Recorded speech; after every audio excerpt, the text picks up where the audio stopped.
Hey guys, for the last 2 years, when everybody's been, you know, talking about the case of Christopher Watts, I don't think anyone has ever mentioned something that has kind of, I don't know how to say it. Like, I have this gut feeling about something, but I've never heard anyone else talking about it, which I guess isn't that unusual, right? Considering. Okay, so we've already established, I think we pretty much all agree that Christopher Watts' wife was never really a nurse. I think we've already figured it out that she was not retired either, as we were told, the retired nurse. I think we've zeroed in on even whether or not that nursing program that she said she had signed up for, or that she was accepted into at lightning speed, is what I call it, without ever even taking anatomy and physiology. Well, remember, we dug in and found out that for that time frame, that school that she claimed she was accepted into their program didn't offer the course that she said that she was taking for, what, 2 or 3 months? 3 months? So we've already established that there are many of us in the true crime community who believe that it may actually be reasonable to believe that Christopher Watts may have been telling the truth when he said that he did not murder his daughters, Bella and Cece Watts. We've also taken a look at some of the headlines that were being blasted all over mainstream media and social media, claiming that Christopher Watts had confessed to murdering his wife and children, when in fact he hadn't.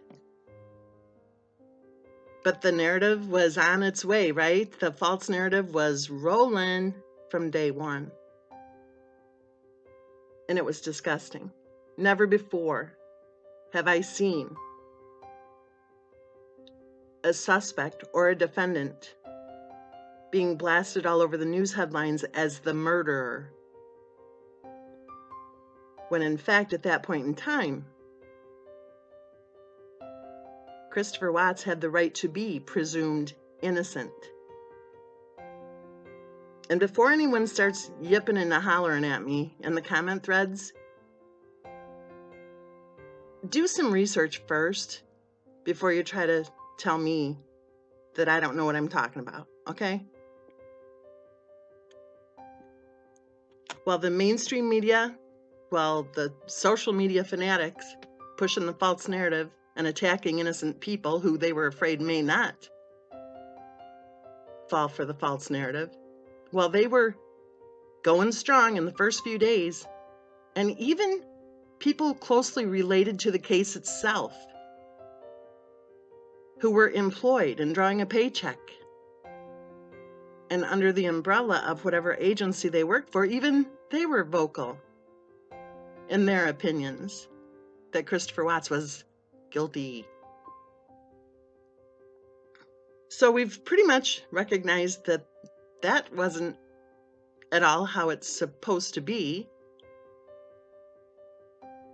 And we've recognized that while some people say that Christopher Watts' wife was a stay-at-home mom, in fact, she stayed at home.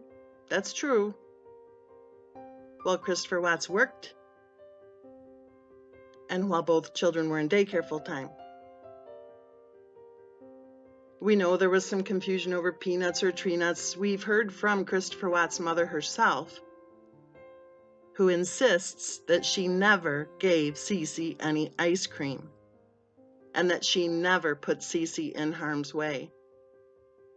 And I do believe her.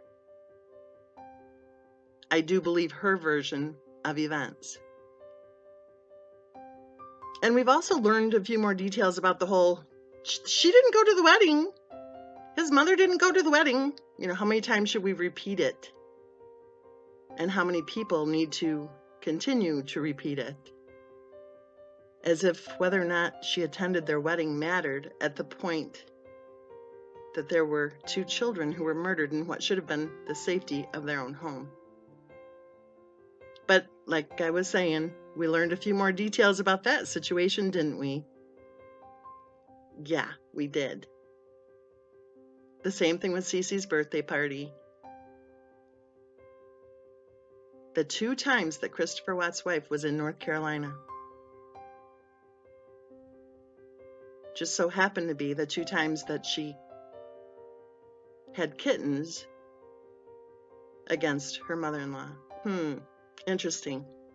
So anyway, this whole neck surgery, okay, we've heard all sorts of things. And because we've heard all sorts of things that then later turn out to not be true, we're taking a look at this neck surgery thing. Well, my gut feeling after I saw that video of Christopher Watt's wife, in the kitchen with her neck brace on, my gut feeling has always been like, something's up with that. And I'll tell you why. Number one, and I'm not a medical person, so if you guys know better than me, say so in the comment threads. But it just doesn't look to me like that neck brace was fitted by a professional. Number two, the movement, the range of motion, it doesn't seem to coincide with or to be consistent with a person who has just had neck surgery. Especially whipping her arms up in the air. She absolutely, while she's walking quickly, while she's not sitting square in the chair, she's whipping her arms up in the air, and she's walking with her arms up in the air while she's finagling with her hair. That is not consistent, in my opinion, with somebody who just had neck surgery. So, I went ahead and did a little video about it, and I'm asking a lot of questions. I just uploaded it on Patreon, and if you would like to take a look at it, it is, whatever that's called, the address, whatever is Patreon/Miss Mensa. So, everybody have a great day. I'll have the other 2 videos up that I was talking about yesterday on Patreon. I'll have those up either tonight or tomorrow morning first thing. So, again, everybody have a wonderful day.